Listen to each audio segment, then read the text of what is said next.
Thank you for joining today's Director Debrief. Updated COVID-19 vaccines are now available for children ages 5 through 11. This expanded eligibility is a critical step in our fight against COVID-19. It's our highest priority to optimize protection so that our children, our future, can remain healthy and protected. I've heard conversations about the updated COVID-19 vaccine that are now available. So let's talk about what you need to know. Tell us. The updated vaccines are bivalent, meaning half of the vaccine formula targets the original SARS-CoV-2 strain, and the other half of the vaccine targets BA4 and BA5 Omicron variants. The updated COVID-19 vaccines are formulated to restore waning protection and to better protect against currently circulated COVID-19 variants. Just wait for the punchline. Laboratory data suggests they also increase our immune response to help protect against the most common variants today. If your child is 5 or older, please make sure they have completed the primary vaccine series. And if they have, and it's been at least 2 months since their last COVID-19 vaccine dose, please get them an updated COVID-19 vaccine now. 2 months since their last dose, go get the updated vaccine. Yeah, I paused it at an opportune moment here because I'm not a doctor. And the same is true for you, so you can be healthy and well to take care of your children and yourself. As we approach the winter months... Am I projecting, or does it look like she has zero confidence in what she's saying? Like, it almost looks like she's a prisoner, a hostage, being forced to recite a speech. Am I projecting, or let me just... It's critical that we all remain vigilant and stay up to date on COVID-19 vaccines. Am I projecting, or does she just look very uncomfortable and almost like she doesn't believe what she's saying herself? If you're eligible, I strongly encourage you to roll up your sleeve and get your updated COVID-19 vaccine today. You can visit vaccines.gov to find a location near you. This is the director's brief. October 12, people. That's yesterday. This is not something that's months old. This is yesterday. Rochelle Walensky, director of the CDC, the Center for Disease Control, knowing what we know now, knowing what we've seen Pfizer execs admitting, knowing what we know now, knowing what we know about certain demographics potentially responding not so good to certain things, knowing what we know now, knowing that, when was it? Was it Bourla just the other day? Knowing what we know now, telling you to go administer this procedure to your 5-year-old and up after you get the primary batch done, and do it if it's been done 2 months or more ago. I'm trying to find the Albert Bourla tweet. Where Bourla, here we go. I think this is it, right? I'm pleased to share with you. This is from Albert Bourla, CEO of Pfizer. Follow the science, with, spelt with a $sign instead of an S. I'm pleased to share that we have received emergency use authorization from the US FDA for our Omicron adapted COVID-19 jibby jab for children 5 to... How the hell did they get emergency use authorization? Sincere question. Does there not need to be an emergency in order for there to be the issuance of an emergency use authorization in the absence of any existing treatment to treat the emergency? What's the emergency? Right to jail. Right. What's the emergency for 5 to 11-year-olds? And then you get Rochelle Walensky of the CDC up there pushing this, imploring people to get their 5 to 11-year-olds jibby jabbed. What's the emergency? What's the benefits? What's the risk to that demographic? This has been around for 2.5 freaking years. We know the risks to that specific demographic. And it's, don't cite me, virtually non-existent. And they come up and they push this and they continue to push it. despite everything we know. Emergency use authorization. Oh, how did that work, FDA? Just like that. It's become the new candy at Halloween. You get emergency use authorization. Everybody gets emergency use authorization for an emergency that doesn't exist.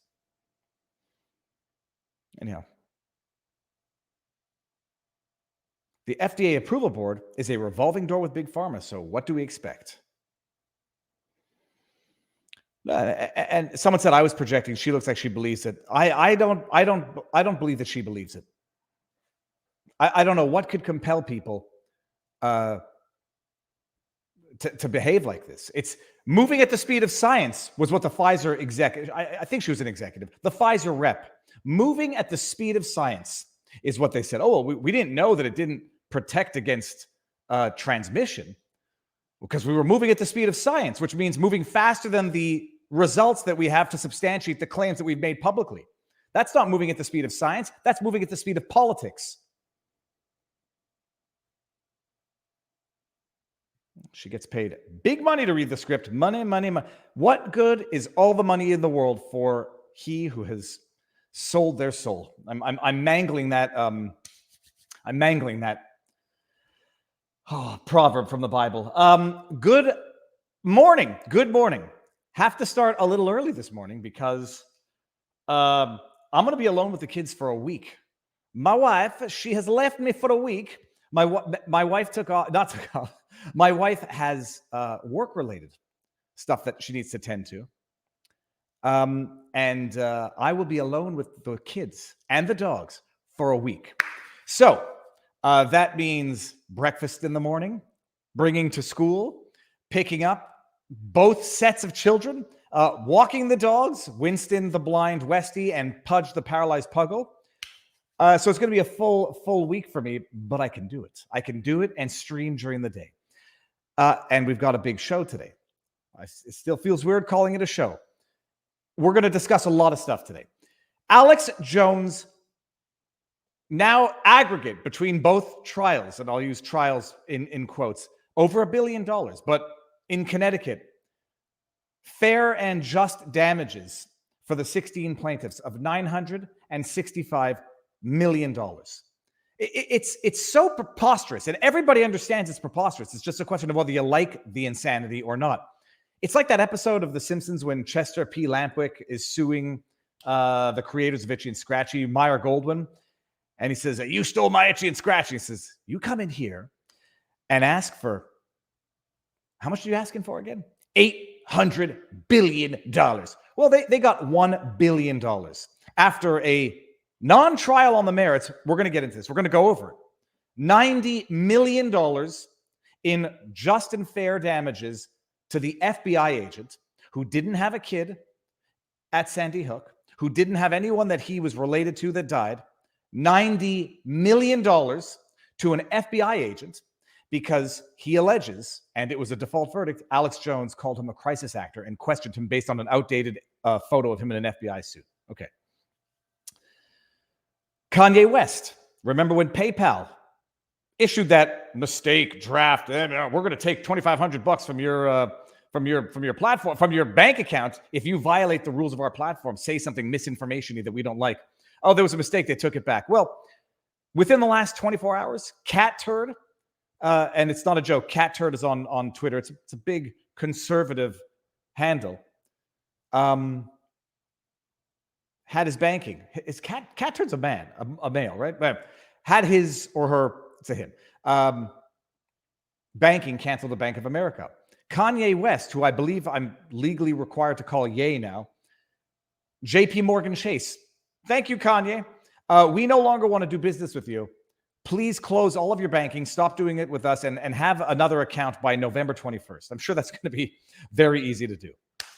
And I'm going to talk about the Canadian Commission and some other fun stuff. You know, there's an indictment for the fishermen cheaters. For anybody who doesn't know, they got indicted.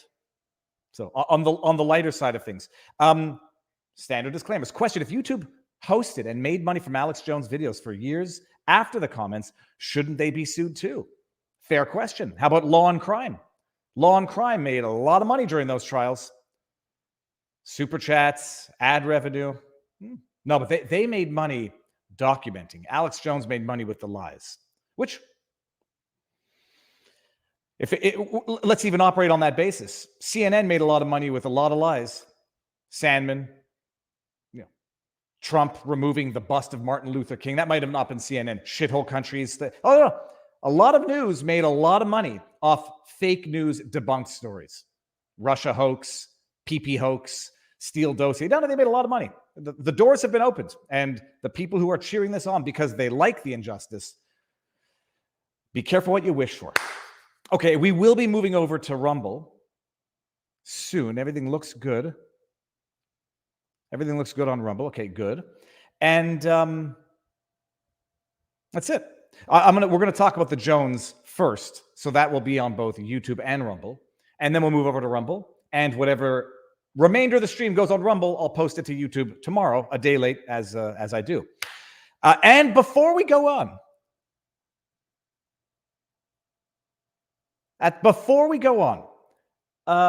you may have noticed it said the stream contains a paid promotion because I have sponsors, which is bold and courageous of some sponsors.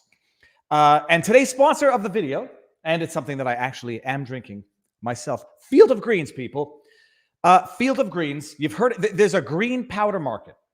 It's called powdered greens. It is a big market, and it's not all the same. And I spent a half an hour on the phone with the doctor of Field of Greens to go over the company and vet it to make sure it was what it was. Field of Greens, it's not an extract and it's not a supplement. It's a food, and it's an organic food, USDA organic.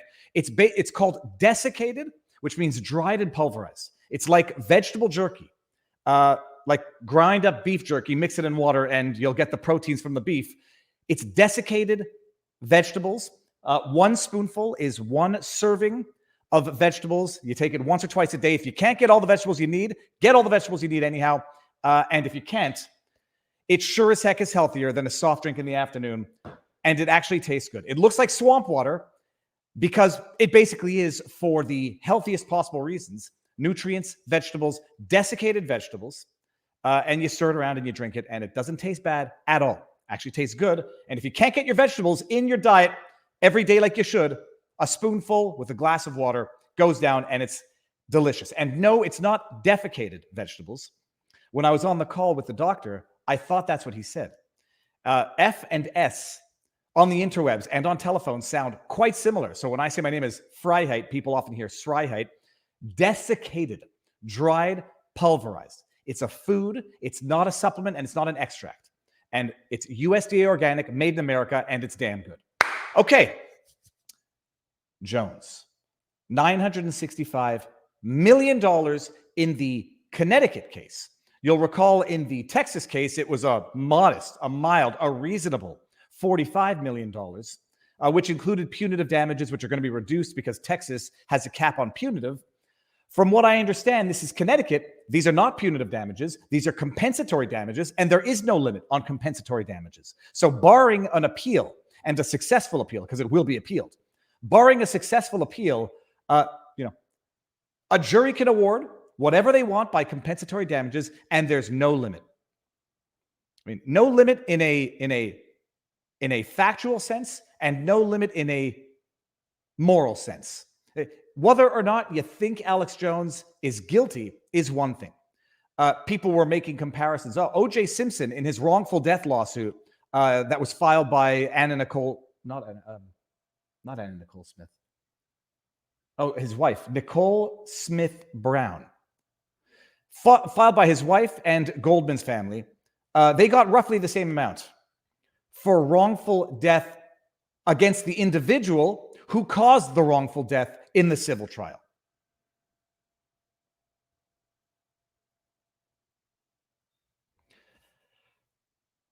People are, this is so light years beyond anything that the world has ever seen. If it doesn't get successfully overturned, enjoy the world that we have ushered in. This is beyond a First Amendment issue. You go to social media, and Barnes and I have talked about this. We're going to go through all the points, and I'm going to steel man the case against Jones, as I've done since the beginning. And I'm going to sensitize everybody that even if, and I'll say, even if you believe Alex Jones said the things he said, which I think we can all agree on, you believe they were defamatory, hurtful, etc., which I think we can mostly agree on. Even if you believe all of that, even if you believe he defaulted on his obligations, his discovery obligations in the trial, even if you believe that, the way this trial went down, a default verdict followed by a trial in which, on the quantum, in which the defendant didn't have his hands tied behind his back, he had duct tape placed over his mouth. Even if you agree to all of that, you cannot accept the outcome of this, if only as a matter of principle and law. But that seems to have been pushed by the wayside, given the politics and the emotions in this case. Okay, let's start from the beginning.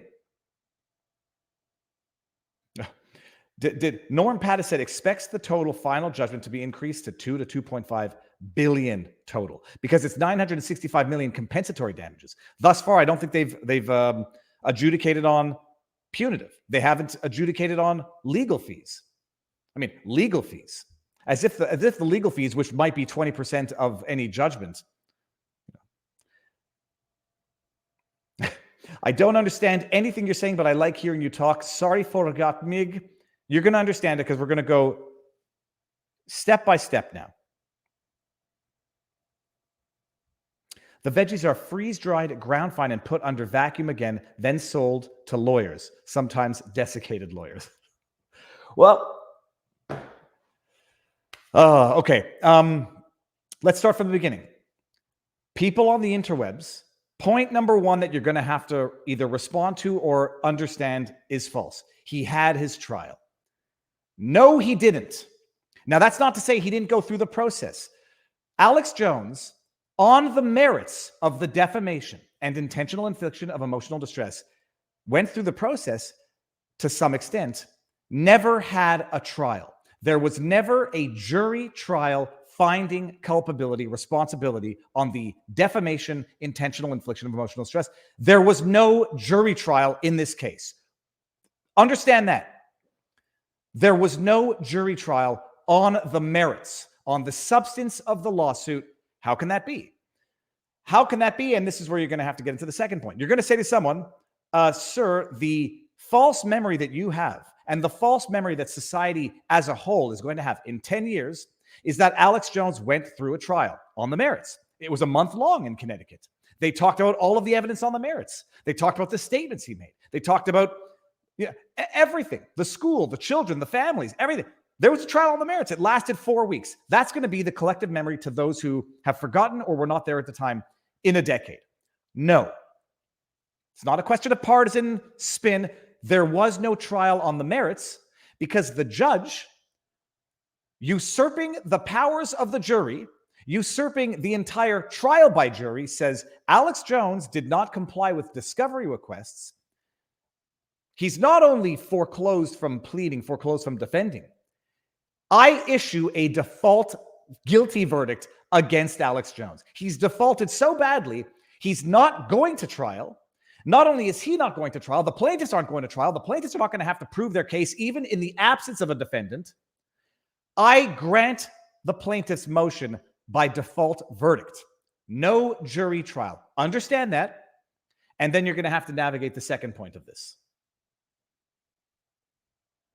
There was no jury trial on the merits. The judge, by default verdict, bypassing a jury altogether, bypassing evidentiary hearing on the merits, declared guilty Alex Jones of intentional infliction of emotional distress and defamation. And then they went to a jury trial on quantum alone, after the finding of culpability had already been done by the judge by virtue of default verdict. Okay, we understand that now. Point one. Now you're going to say that to someone and they're going to say, well, Alex Jones had his chance and he effed around and he found out. Okay. The argument is going to be Alex Jones refused. This is not the argument. This is how it happened. Allegedly, the court says Alex Jones failed to comply with discovery requests. He was asked to sit down. He was asked to communicate documents. He communicated millions of emails, text messages, yada, yada, yada. But he did not communicate, or he said he did not have Google Analytics, certain financial information that the plaintiffs wanted to prove that he made money off of the lies and the statements at issue. He did not fully comply with discovery. It's undoubtable and undeniable that he complied to some extent, produced, according to some, more documents than any defendant in history would have. I mean, I don't know how you compare that, but produced hundreds of thousands, if not millions, of emails, texts, et cetera, et cetera. You're going to hear people say, because this is how it happened, the court found Alex Jones effed around. He did not disclose information. He concealed documents. He said he didn't have things that we think he had. Therefore, he refused to comply with discovery requests. He had his opportunity and he played around, F around, find out, guilty by default verdict. That's how it happened. Now, whether or not Alex actually had the things that the court said he was not producing, let's even assume that he did. One thing that is clear, now you're going to say that's what happened. He effed around, he found out. All he had to do is, he had his day in court. He had many days in court. He did not comply. He screwed around. He lied, yada, yada. He got what he deserved. Okay. That's the way it happened. The argument to that is going to be, even if it's true that Alex Jones concealed, lied about having text messages relating to Sandy Hook, lied about not having access to or not using Google Analytics, these issues in the normal run of justice, at the very worst, might lead to some monetary sanctions, maybe some civil contempt, maybe even criminal contempt. But the plaintiffs would still have to go to court, to a jury, and prove their case. Ordinarily, I mean, even in the worst case scenario of an ordinary realm of justice, what would happen? Jones would be foreclosed from defending. He wouldn't be able to present evidence of his innocence.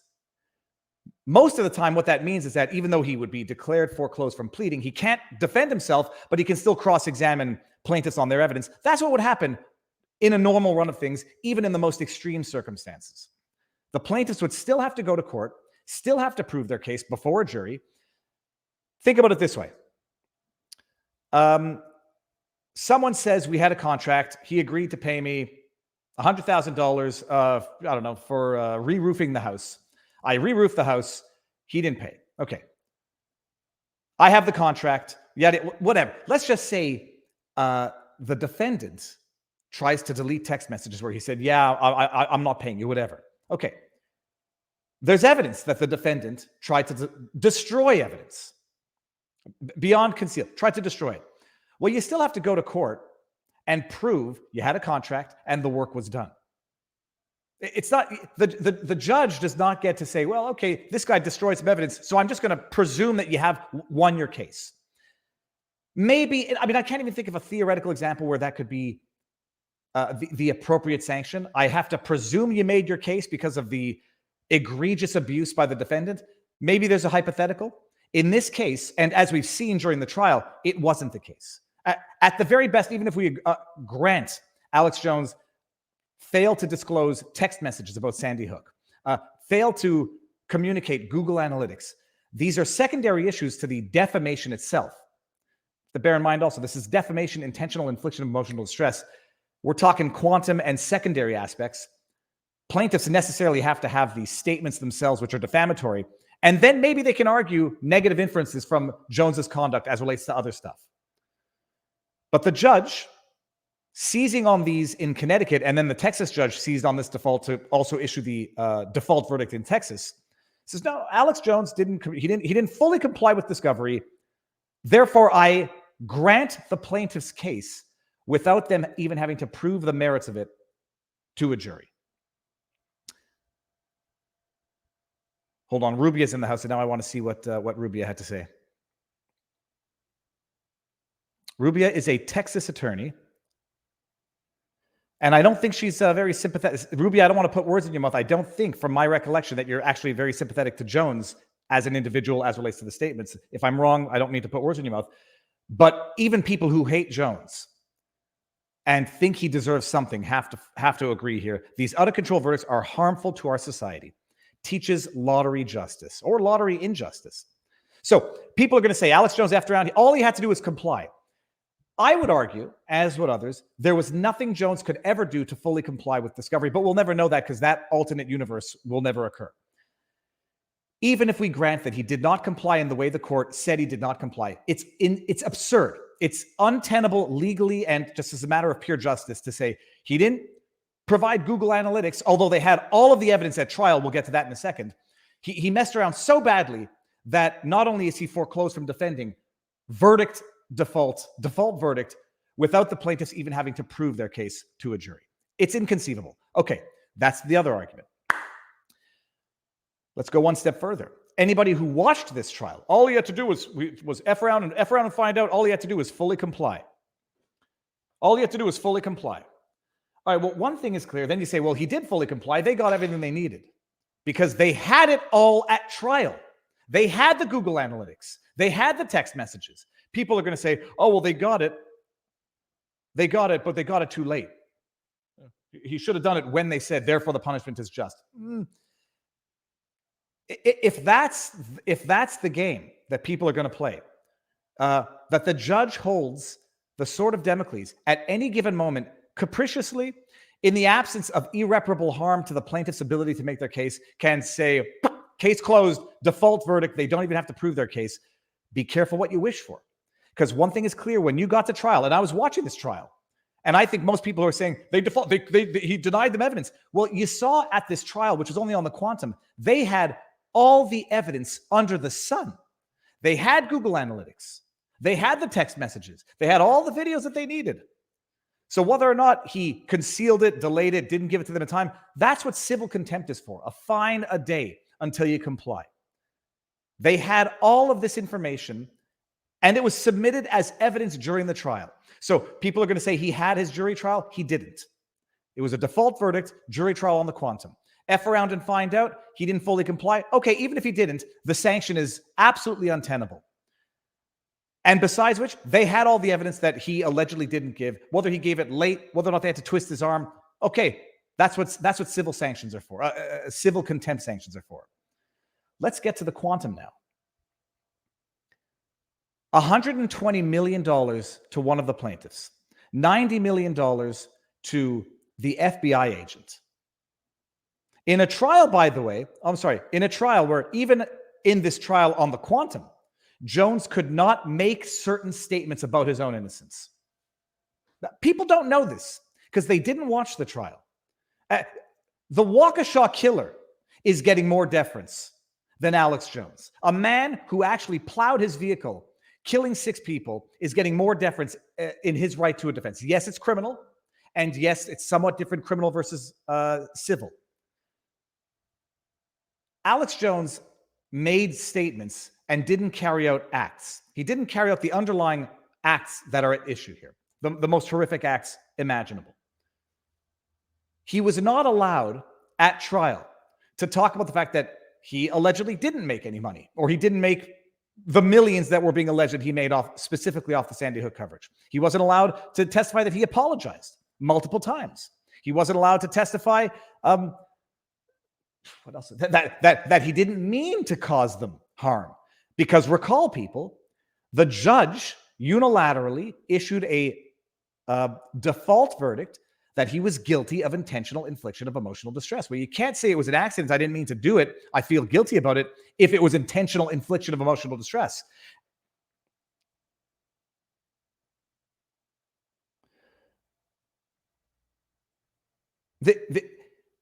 I just forgot what I was going to say. Oh, yeah, no, that's right. He couldn't even say that he didn't mean to do it without being held in contempt.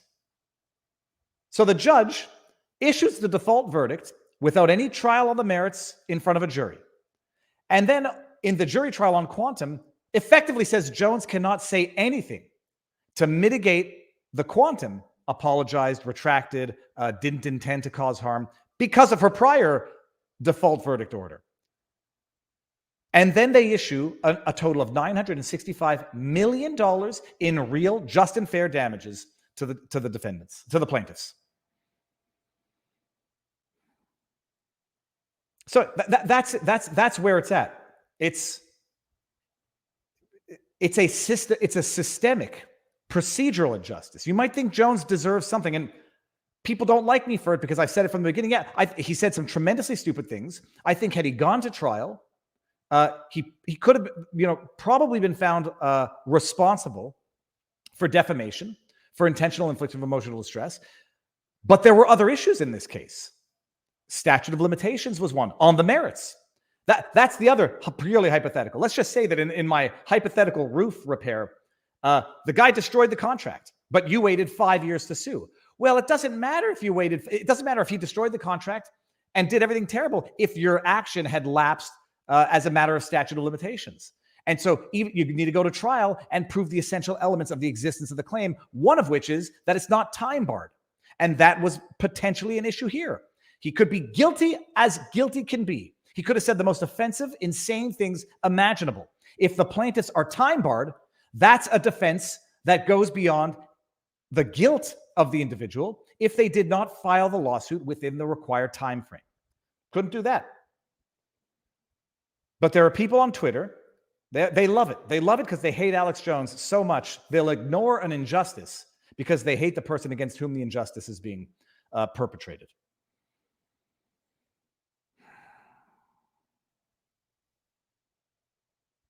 So that's it. Did I miss anything on this? The trial was a Kafka-esque show trial. I mean, in the purest of senses, he was already guilty. He couldn't assert any statements in his own defense. He could not answer questions freely without the risk of being held in contempt, as the judge vocally and repeatedly announced to the court she would not hesitate to hold him in contempt of court. This makes me feel good. I'll tell you this. This actually makes me feel good, Rubia. Thank you. Because I got in trouble. Like, people don't like it. I said, yeah, he said very stupid things. And if this were done properly, he probably would have been found liable to some on some of the statements. The punishment as well should only be proportionate and reasonable. But what happened here is an injustice, a procedural injustice that nobody cares about now because it's Alex Jones. In the same way they didn't care when they deplatformed Alex Jones. Oh, and then all of a sudden they start deplatforming people you do like, and like procedural injustice. Well, too bad. You already ratified that. $965 million. I mean, I don't want to compare it to wrongful death lawsuits, but I will. Alex Jones didn't kill anybody. Alex Jones had nothing to do with the tragedy. He made very careless, factually incorrect, and hurtful statements on limited occasions afterwards. And this guy's gonna get ordered to pay by orders of magnitude more than medical malpractice, more than actual murder, more than actual wrongful death. I mean, people have lost their minds. People have lost their minds.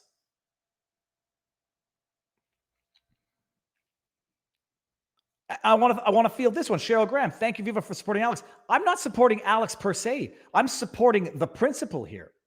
I happen to think Alex has been vilified disproportionately so. He certainly says things which are hyperbolic, etc. And the things about Sandy Hook were just dumb. But, the gay frogs business, okay, some people can find that offensive. I said after I had Alex on the show, he describes things in hyperbolic manners. When he says the cell towers are mind control, well, people laugh at that and say it's stupid. But the only difference between mind control and mind interference is sort of like this superpower ability. But some types of control actually involve destruction. So if people can control someone's mind by interfering with it and destroying its ability to function properly, sound waves, pulsars, things like that are types of weapons. They don't control, but they certainly interfere with. And it's a known fact that cell towers, frequencies from cell phones interfere with sleep patterns. And in that sense, Alex Jones calls it mind control to be hyperbolic, but it's certainly interference with certain bodily functions. And so in that sense, fact check false, but substantively kind of there's some truth to it.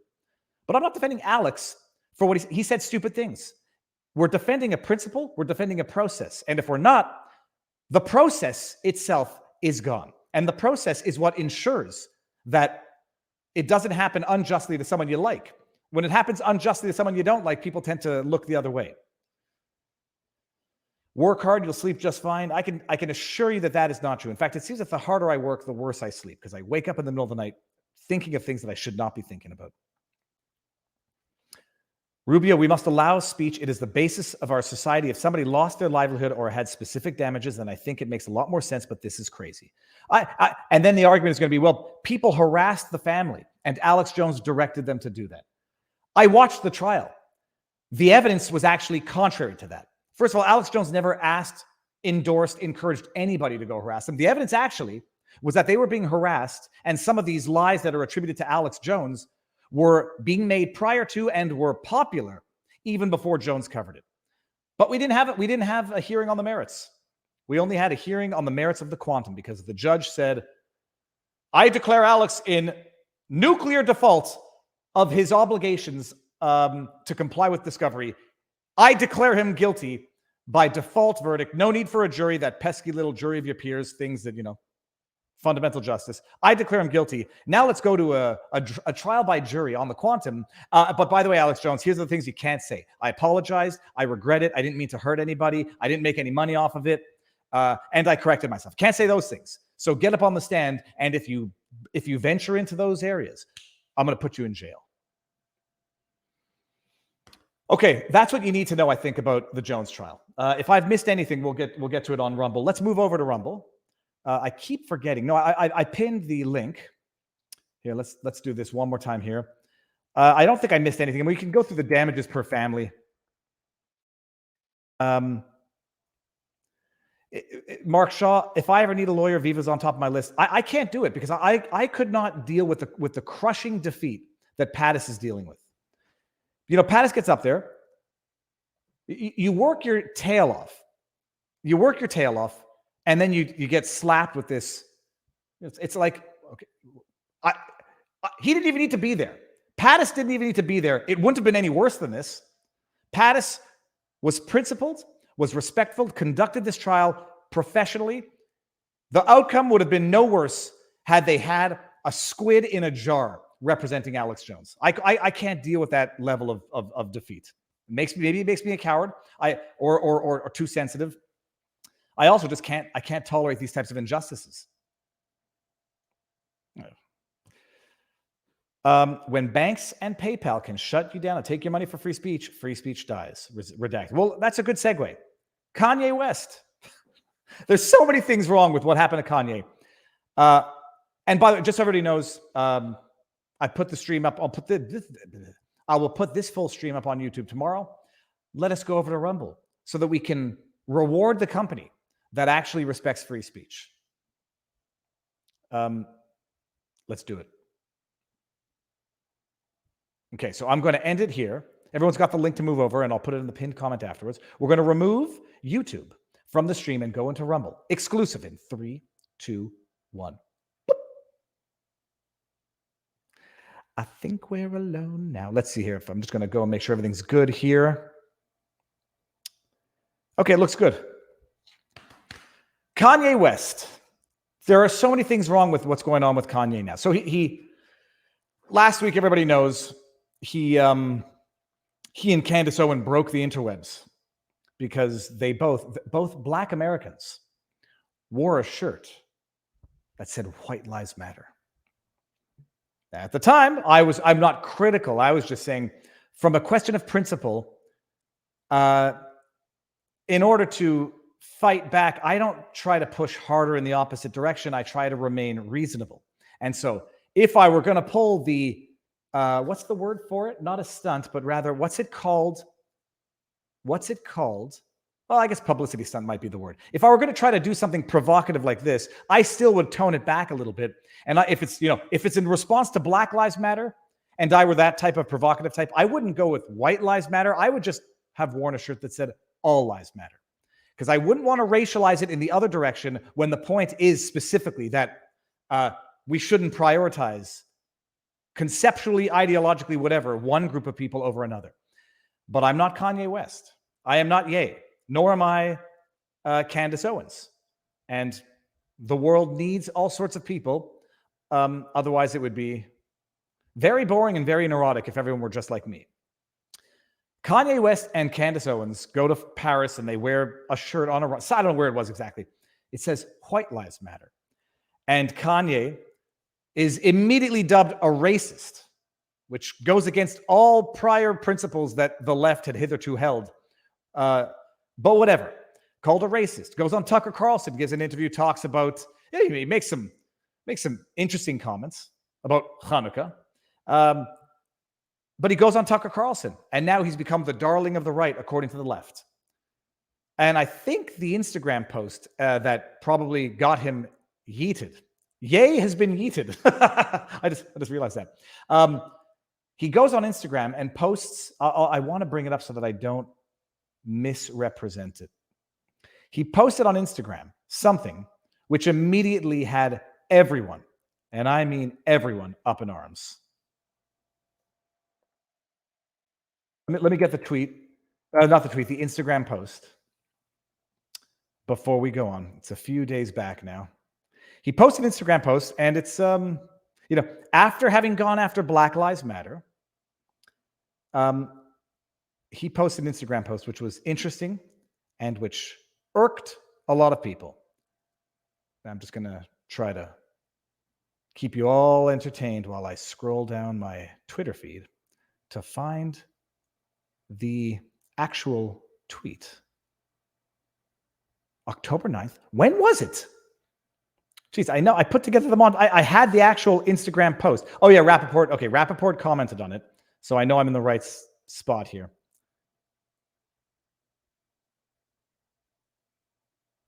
Tabarnouche. Where is the Instagram post itself?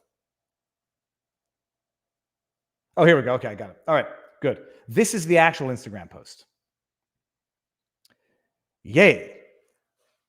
At Kanye West. I'm a bit sleepy tonight, but when I wake up, I'm going DEFCON 3, which many people believe is a typo for DEFCON. Defense Command. Whatever. I don't know what it is. I'm a bit sleepy tonight, but when I wake up, I'm going DEFCON 3 on Jewish people. The funny thing is, I actually can't be anti-Semitic because black people are actually Jew also. You guys have toyed with me and tried to blackball anyone who opposes your agenda. Okay.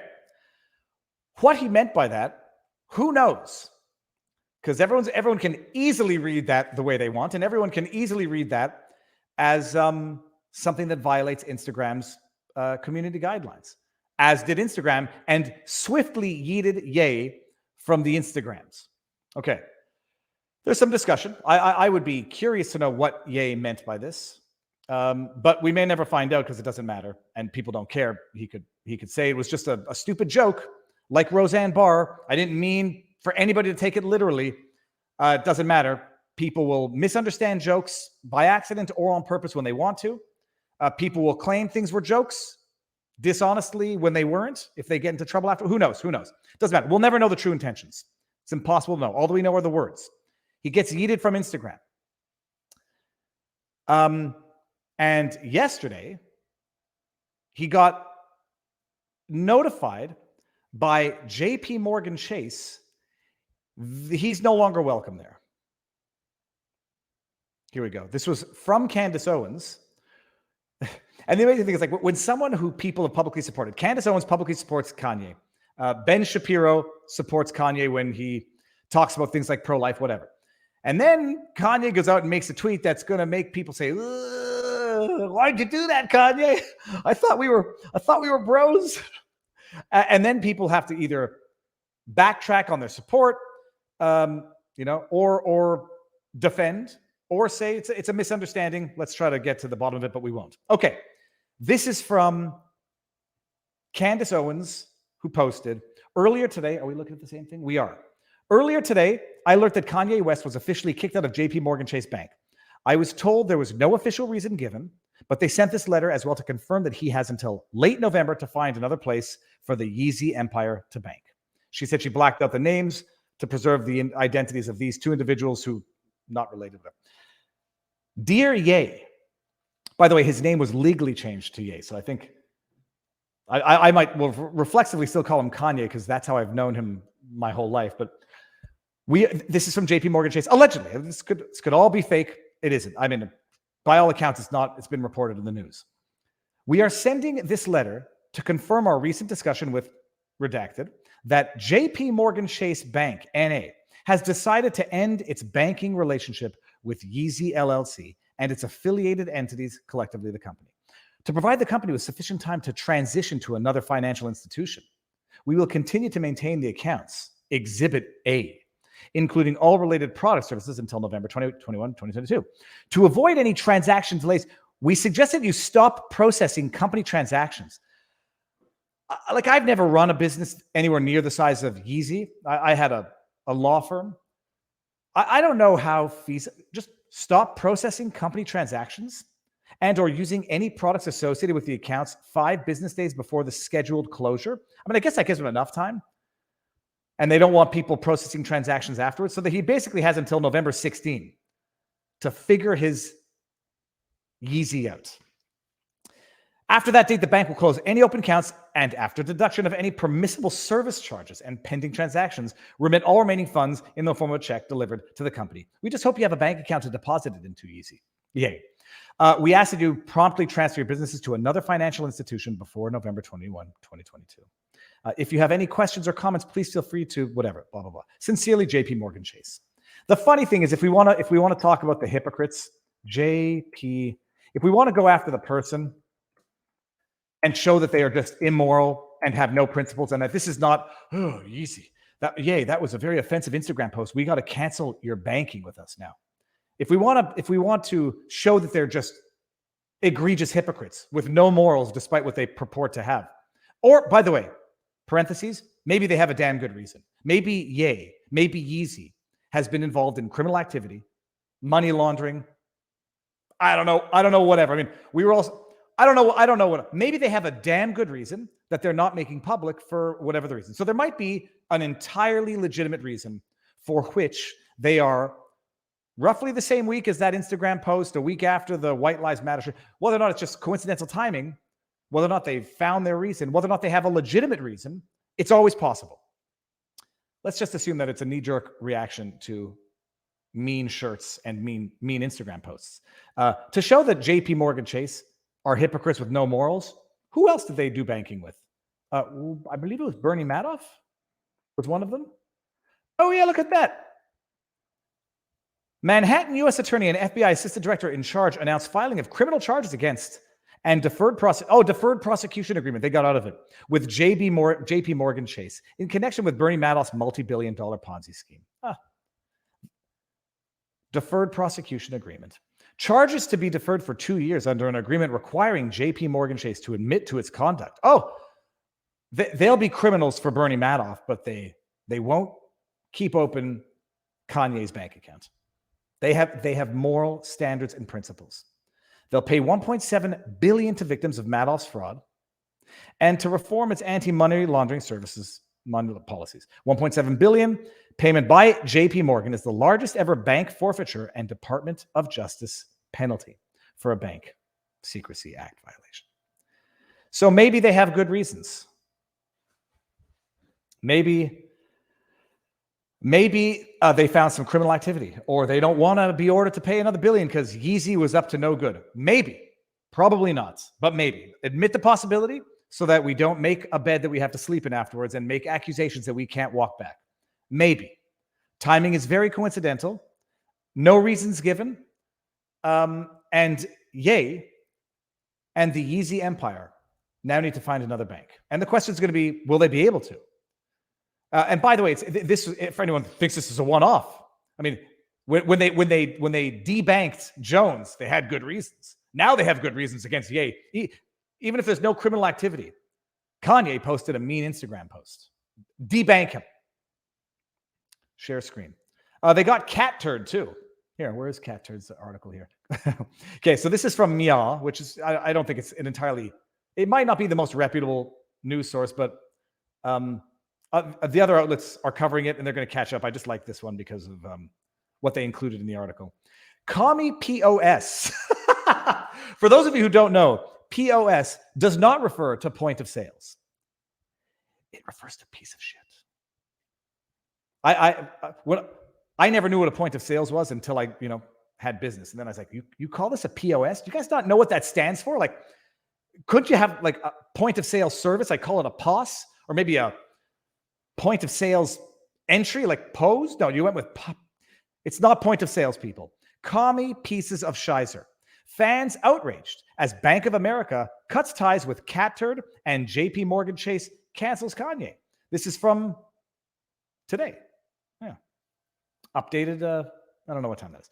Cat Turd claimed Bank of America won't fund their in the Litterbox podcast, and JP Morgan Chase told Kanye West to take his Yeezy business elsewhere.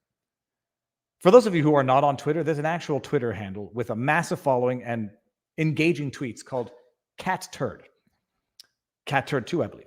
Kanye's being canceled. Literally, now JP Morgan Chase has cut ties with the rapper amid his anti-Semitic remarks. Candace Owens earlier revealed on Twitter that the bank had sent Ye an official letter of termination with no reason given. Okay.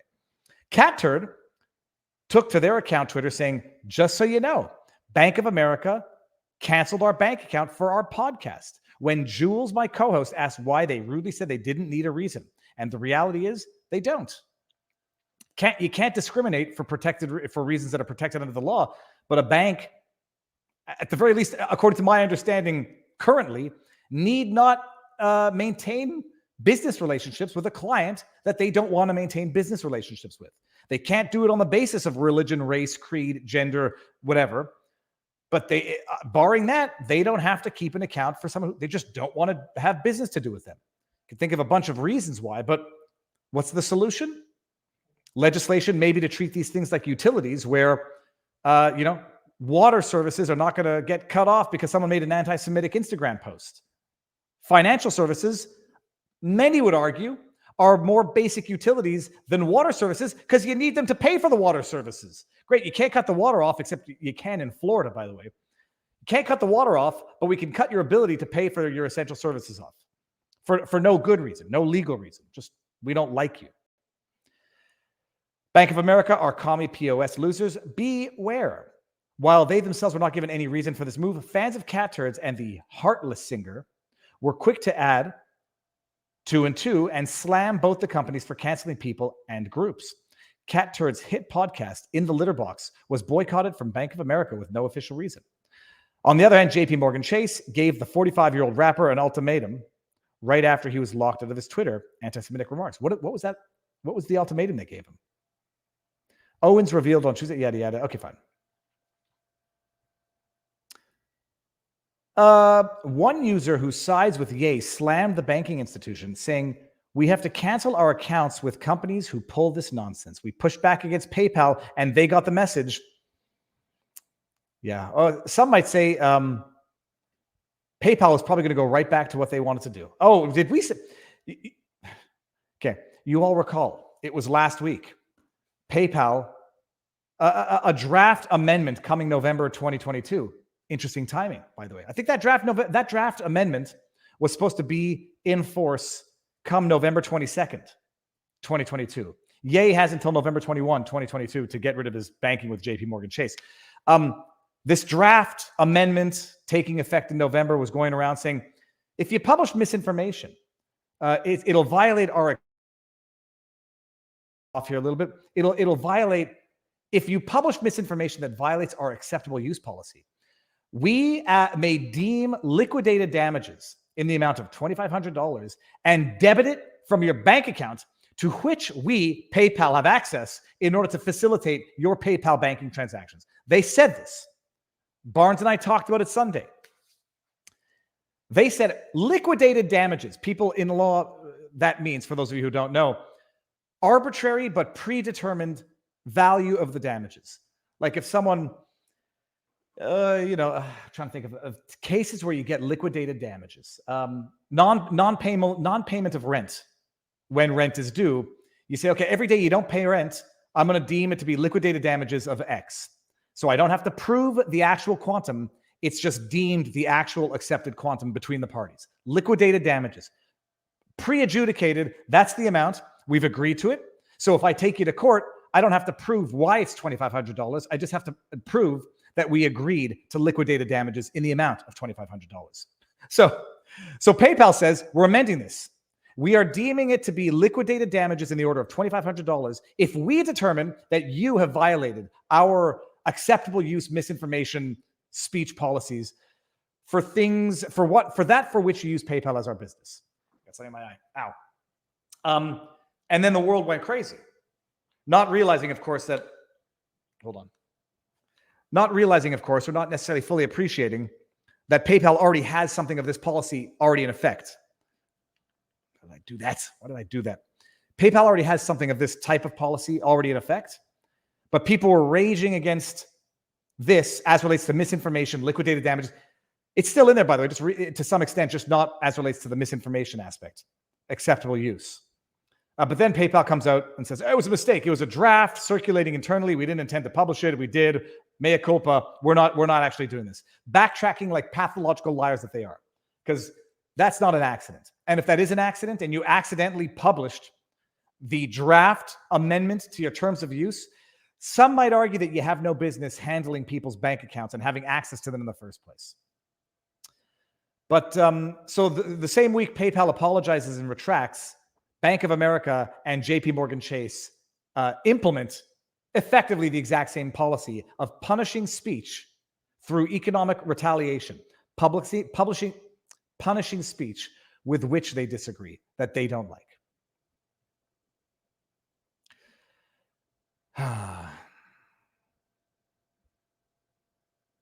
So that's the latest on Kanye, and we'll see where it goes. People are asking what can be done. It would take, I believe, some form of legislative reform for this, because you think about it conceptually. Banks might say, we don't want to do business with marijuana salespeople. Even if it's legal, it's just not our business. We don't want to do banking with porn producers. I know, porn direct, whatever it is, porn, the people who make pornography. They might say that. You can say, well, we can't compel a bank to do business with someone that they don't, agree with by essence. Of course, the same people who say that are saying that the baker has to bake a specific cake with a specific message for people, even if it violates their religious freedoms. Set aside all of the mutual inconsistencies here. You can't force people to do business with people they don't want to do business with. If a bank says, I don't like your business, I don't like what you've gotten into, it's not an industry we want to deal with, so we don't want to do business with you. Okay. When it becomes viewpoint-based discrimination, if that's what's going on in Kanye, well, then the question is, what they can do it to the extent that they are not discriminating based on protected status. What's the solution? Something along the lines of the Texas social media law. You can't discriminate against people based on viewpoint discrimination.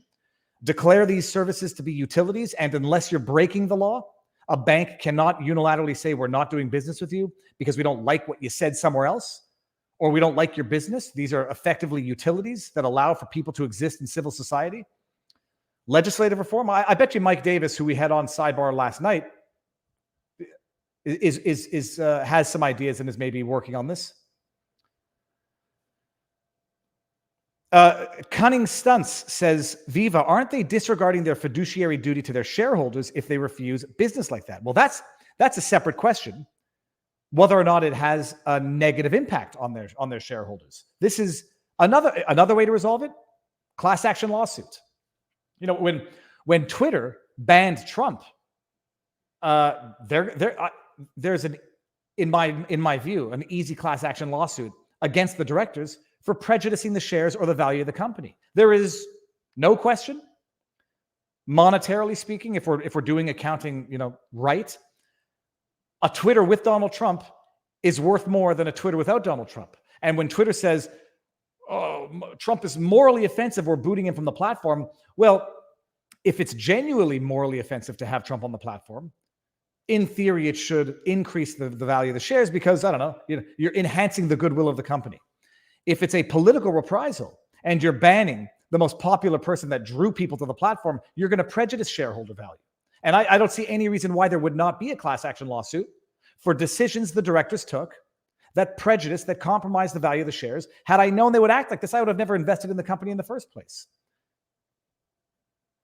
So a lawsuit is always the way to resolve things, when it functions properly. I would not wish a default verdict even against JP Morgan Chase. I want to hear what they have to say. I would, and nor would I ask for outrageous damages that are turning legitimate legal processes into Powerball. So lawsuits are also a way of righting the ship, stable, leveling the playing ground. And I think that JP Morgan Chase here, I don't know. Actually, let me just see what the stock has taken. Some people might say, great, I'm going to invest in JP Morgan Chase. They don't tolerate anti-Semitism. It's a more valuable company. Stock. But when it's up 5% today, 4.62% today, maybe people like dealing with a bank that can arbitrarily shut off their banking if they say something they don't like. Hey, go, enjoy that bank. I'm sure that snake will never turn around and bite the hand that's caressing its soft underbelly. So that's it. That's what's happening with Kanye. Cat turd. Booted from Bank of America for cat turd, allegedly. Maybe cat turd did something illegal as well, and Bank of America had all the reasons in the world. Maybe Kanye, maybe the Yeezy empire is into, I don't know, money laundering, whatever. Maybe it's a Ponzi scheme, and they learned their lesson from Madoff. Maybe. We all know what it looks like right now, and until proof to the contrary, that's the operating assumption. And if people are yet again applauding a $1 billion judgment after a default verdict and a Kafka-esque show trial, if they're cheering that on, and if they're cheering this on, you have no idea the hell that you are ushering in. Voluntarily so, like lemmings marching to the cliff. Oh, we're an hour in and we haven't. Let me see what we got left. We're going to talk about the Canadian Emergencies. I have not been listening to the Emergencies Act inquiry now. Let's do the Canadian stuff. For those of you who've been following me, in fact, many of you might have only been introduced to me as a result of my Viva on the Street coverage of the Ottawa protest back in February. A moment in history that nobody knew would turn into what it turned into. And I'm sitting at home. People are saying, Viva, you got to go to Ottawa, see what's going on. The news are a bunch of liars. They're saying this has been taken over by Nazis and Confederate flags, and people are pissing on statues and desecrating the Terry Fox monument. And I was like, that's what I'm seeing in the news. And I'm being told from people on the ground that's not what's going on. I went down on the Monday after it all started on a Friday to live stream documents. And I said, I'm going down. I'm going to have my phone. It's going to be running. If there are people desecrating the War Memorial, if there are people parading around downtown Ottawa with Nazi flags and Confederate flags, I'm going to see it live with the rest of the world. If there are people fighting, taking dumps on statues like they said that they were, the world's going to see it with me. Unedited, unfiltered, and that the world saw what they saw with me. It was setting aside the honking, which for the first 4 to 5 days, maybe 7 days, was loud, incessant, localized to an area where I'm sure citizens heard it within the vicinity. The world saw what that protest was about. The most peaceful protest, albeit loud, maybe obnoxious, but if you don't have a protest that irritates or that gets attention, it's not a protest, it's just another day. The most peaceful protest I think Canada has ever seen, and possibly, tied up there with the most peaceful protest ever. After 3.5 weeks of this peaceful protest, Justin Trudeau claiming to have COVID again, Justin Trudeau fleeing Ottawa like a coward that he is, Justin Trudeau refusing to have any dialogue with the protesters. And despite breakthroughs with authorities to resolve the protest, Justin Trudeau invokes the Emergencies Act, the law that replaced the War Measures Act. The default verdict in the Alex Jones case is the nuclear weapon of judicial warfare. The Emergencies Act is the nuclear weapon of legislation. It allows for the suspension of civil rights, declaration of a state of emergency, it's the Emergencies Act to be invoked when there's a risk to state, critical infrastructure, when there are not existing laws to deal with a national emergency. That's when the Emergencies Act is intended to be invoked. Not when there's a 3-block protest in Ottawa that is so peaceful, people's biggest complaint is that people have bouncy castles and hot tubs on Wellington Street, Ottawa. Justin Trudeau invokes the Emergencies Act, the nuclear weapon of Canadian legislation, brings in a militarized police force, pepper sprays, assaults protesters, assaults journalists, stomps protesters, stomped an 81-year-old Native woman with a horse. It was an accident. It was an accident. When you parade on icy winter roads with horses through crowded protesters, it was an accident. It's also called negligence, if not deliberate malice, as was disclosed from some text messages between members of the RCMP. He invokes the Emergencies Act, brings in a highly militarized police force, busts heads, pepper sprays, arrests, violently suppresses the most peaceful protest I've ever seen, and I think the nation has ever seen. The Emergencies Act, as a legislative measure, has an inquiry period where they look into the context, the circumstances surrounding the invocation of the Emergencies Act. Everyone out there, don't hold your breath. I don't think this is going to yield the results that people hope it's going to yield. I think this is going to be something like the Durham report, Canadian version. I don't think it's going to yield Justin Trudeau's removal of office. I don't think it's going to be particularly damning on Justin Trudeau, because the inquiry starts today, or it started today. It's being live streamed. Hold on, let me get you the link for anybody who wants to watch it. I put the link on Twitter and I'll share it on Locals. Oh shoot, there's been a live chat going with Locals that I have not been following. Damn it. Here, hold on. Let me get the link for the public hearings right there. Okay. Put it right here. Boom. Let me go to the Rumble. Sorry, Rumble peeps. I have not been, Locals, I have not been following this. Constitutionalist sent a $1 tip in Locals, and it says, I just lost it. Hold on, I took a picture of it earlier. I got a laugh out of you on YouTube. I went live with my campaign insuranceroadkill.com, so I might try and get another smile at least. That's from Constitutionalist. And Mighty Pay says, Viva, please address what can be done for the legal route to stop banks and payment services from using political weaponization to debank people. And I think I got that. Okay, now I'm looking at the chat, and here you go, people. In the Locals chat, which is right here, you can go be part of that community, support us if you want, or just be part of the community with no financial support and get a ton of stuff there.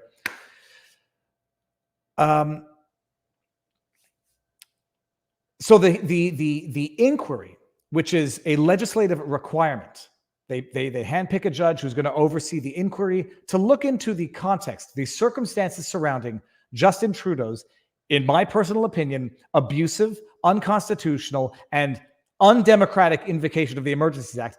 They're looking into it, and they're going to hear from witnesses, parties, yada, yada, yada. It starts today. People want me to live stream it. It's 6 weeks, people. It's scheduled for 6 weeks long. So no, 6 weeks long of witness testimony, presentation, etc. Then there's like a 1 week recommendation period, and then the panel or the commission has until February 2023 to issue their final report. But it started today, and I started listening to it, and this is the frustrating thing about knowing what all the respective parties are going to say, how they're going to say it, and what they're going to invoke to support their positions before they even say it. You know it. And what's going to end up happening here is the various entities, organizations, interested parties. You've got, I took the note down, I forget, the Ottawa Coalition that represents the citizens of Ottawa. They get up there, they say, what we're going to show is that this was traumatizing. It was a siege. It was an occupation. It was 3 weeks of harassment. The citizens are still traumatized. I'm not joking. That's what the Ottawa Coalition, representing the citizens of Ottawa, said. And you know it. You know what they're going to say. They're going to probably bring up news items that have since been debunked, the alleged arson by the protesters. They're going to cite Mendocino, that liar who said that the Ottawa convoy, they were going around threatening rape. I mean, they're going to, what the various parties are going to say, how they're going to say it before they say it, and you got to sit there and listen to them say it slower than you know it already in your head. But thus far today was the introduction. The judge announcing the process, how it's going to work, no formal schedule, the various interested parties. Ottawa Coalition was one of them. Ontario Provincial Police, the OPP, was another one. They're coming in. My goodness, by the way, the OPP, Ontario Provincial Police, who have got to defend their own declaration of a state of emergency. Well, you know what their position is going to be. It was out of control. It was an occupation. It was violent. It was dangerous, and Trudeau did nothing wrong. From what I heard this morning, the OPP comes up talking about Police Chief Slowly. His name is Slowly, by the way, no joke. Slowly. They're already using hyperbolic language. It was an occupation. It was, what did they say? It was an occupation. It was a siege. Oh, ground zero. The Ottawa police referred to the core of the protest as ground zero, an occupation. For some reason, they brought up Slowly as being the first black police chief of Ottawa, as if that is relevant at all. Just pulling the same identity politics crap that's pulled in American politics. Oh, Chief Slowly is the first black police chief. Oh, all right. Does that mean we can't criticize him for being a corrupt, incompetent nincompoop? There would be no other reason to bring up race, as the Ottawa police did, unless it's to already lay that up there. The critique of Slowly is influenced by racism. Undoubtedly, someone's going to go there during this trial. And then you got the convoy. I forget which organization it was, but one of the convoy organizations. Obviously going to come up there and say it was an abusive, illegitimate, unlawful, unnecessary invocation of the Emergencies Act. And at the end of the day, they're going to say exceptional circumstances. Maybe there were other ways of going about resolving this, but Justin Trudeau was doing the best that he could under the circumstances. He maybe, yada, yada. But ultimately, no finding of culpability that's going to be meaningful at all. That is my cynical prediction of what's going to happen. And that's going to take 6 weeks of hearings and then another months of drafting a final report. So that's what's going on. So people out there saying, Viva, you're not covering it. It's 6 weeks. I wasn't going to cover the Alex Jones trial for 4 weeks, not because I wasn't interested in it, not because I don't think it would have been lucrative from a YouTube standpoint. It was too long. It was day in and day out the same stuff. 24/7 live streaming of it. Oddly enough, for anybody interested, it's very easy content to produce. It's a lot easier than covering a variety of stories. But it was not something I was interested in doing. I didn't think it was value added. There's only so much insight you can get when it's day in, day out the same thing. It's going to be the same thing with Ottawa. When there's interesting witnesses, I'll be there. And I will be following it. The only thing I noticed is that on their live broadcast thingy thing, there's no rewind. So you've got to, record and then hope to capture a clip that you want. And there cannot be any publication prohibitions on this or rebroadcast. There can't be in my mind. It's public hearings, but I would double check before you do anything. Don't come to me for legal advice that can get people in trouble. Oh, did Diagolon get out of jail yet? So Jeremy Mackenzie, who I had on the channel, prior to the ill-advised is an understatement. Prior to the idiotic joke that they made about Pierre Poilievre's wife, prior to that, but he's been arrested, and people have. I haven't heard of anybody having heard from him, so I don't know what the situation is with Jeremy Mackenzie. Jeremy Mackenzie, the founder of Diagolon, who was facing a bunch of gun charges, other issues which we discussed on the stream. Subsequent to that stream, made idiotic comments about Pierre on a midnight. I don't know what platform it was on, but whatever, about Pierre Poilievre's wife, which got him into even more trouble and since been arrested. And I haven't heard any news since his arrest. Sissy75, SYSY75 says, Ottawans should know they are in a capital city. Suck it up, Buttercup. It is every Canadian's right to protest in capital city. If it's too hot for you, get out of the kitchen. The Ottawa Coalition, or the Coalition of Ottawa Citizens, already addressed that argument, which you knew people are going to make. Yes, it's Ottawa, but citizens live here, children, women. It's not because they live in Ottawa, a capital city, that they should be expected to be subjected to this type of harassment. They've already raised that and addressed it in a very predictable manner. And it's true. Okay. You live in DC. There's only so much protest, or protest to a certain degree that you can be reasonably expected to expect and tolerate. They say, and then the argument is, it looks like it's only the downtown. It looks like it's only Parliament Hill, but there are people who live there. They were subjected to 24/7 honking, although they didn't even say that. Incessant honking from 6 a.m. to 11 p.m. The Ottawa Coalition actually said they were detonating fireworks and they were dinging off buildings, dinging off houses. But yeah, that's the argument. You live in Ottawa. Where else are people going to protest the federal government than on Wellington, on Capitol Hill, Parliament Hill? They've addressed it, and you know what they're going to do. They're going to parade out citizens to say how loud it was, how obnoxious it was, how their kids couldn't sleep.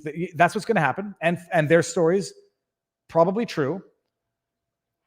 And then you're going to have the protesters come and say it was the most peaceful thing ever. Yeah, there was a lot of honking in the first week. We agreed to have a schedule afterwards.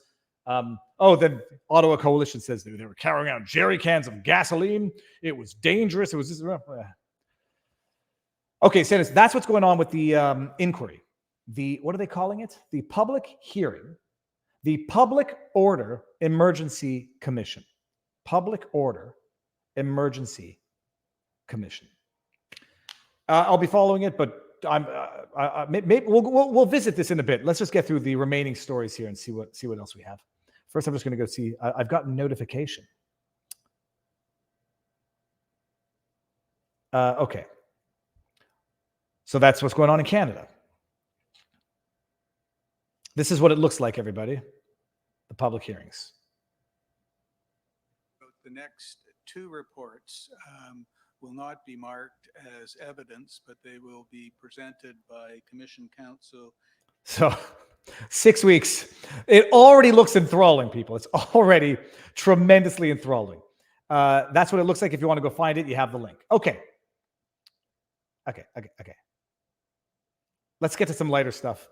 Y'all, yes, I picked CNN just because a story like this, it doesn't matter where you get it from.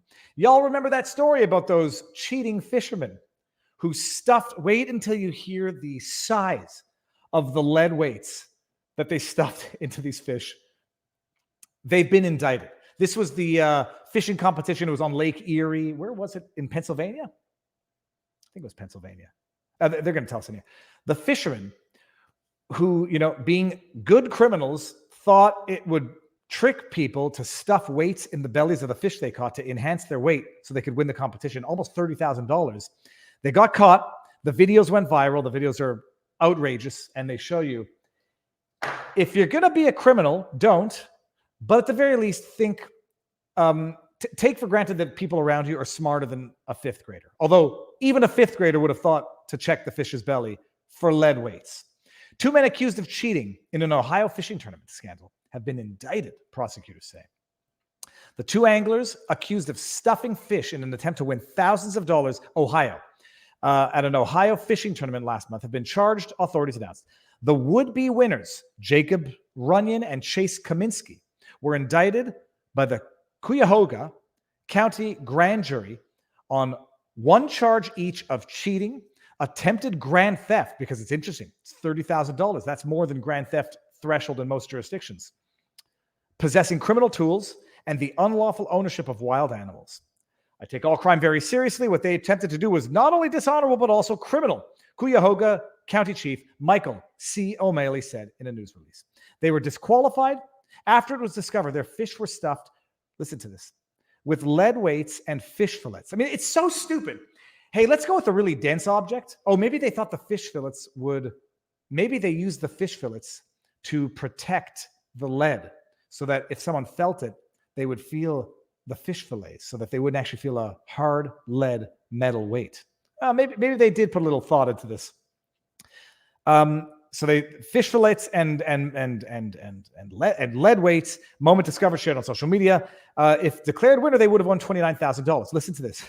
The tournament's director found 10 weights inside the fish. I'm wondering if there's a typo here. 8 12-ounce weights and 2 8-ounce weights. 12-ounce weights. Is that 16 ounces in a pound? I mean, that's a big ass weight. Like maybe they have those big weights because they're fishing deep for fish. When I fish in the ocean here, I'm only casting off the dock. I'm using a 2.5 ounce weight. 8 12-ounce weights and 2 8-ounce weights, in addition to several walleye fillets. I'm thinking they had to have try to wrap the weights with the fish fillets. Okay, then we know what happened. They saw the video went viral. Neither Runyon nor Kaminsky responded to CNN's previous request for comments, and it wasn't immediately clear if either man had legal representation. I thought that was something else entirely over there. So that's it. Crime doesn't pay, especially when you are stupid criminals. And I mean like stupid criminals.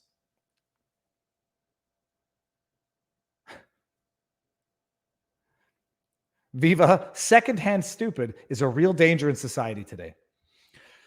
Oh my goodness. Anyhow, so they've been indicted. I mean, it's just for what? For $30,000. I mean, it's a lot of money.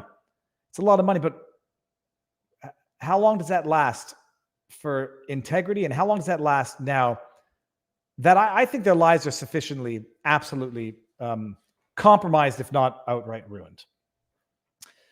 Okay, so we got here. Here, okay. This was an article on Bloomberg. I'll clip that and put it in here so you can all read it if you want. Here, and let's go. But the next one, we're getting to Dr. Martin, people. Stick around for that for a second. Live chat in the Viva Barnes. Okay, here's the link to the Alex Jones. Everyone in the chat at vivabarneslaw.locals.com are more than up to date on the Alex Jones trial. I mean, Barnes has been talking about it for a while. Okay. All right. Dr. Martin. I just saw someone in the chat say, tons of criminals are smart. Some criminals are smart, and some criminals seem to run the country. In my humble opinion, people, I'm not actually calling anyone a bona fide criminal because no one's been convicted yet, but I think the day is coming where people are going to start needing to get convicted. Listen to this. Remember representatives of the UK government who've... I hope everybody knows. Stop. Let me just see. Did Paul Martin? No, Paul Martin is the... was a premier of Canada. John Campbell. Why am I calling him Paul Martin? Dr. John Campbell. Made into dames and knights and all sorts of things. Loses his temper. Emphatically telling us that everything that was normally done in any clinical trial was done during these trials. They gave us their word about this. No corners were cut, everybody. Remember that they said this. They didn't cut any corners.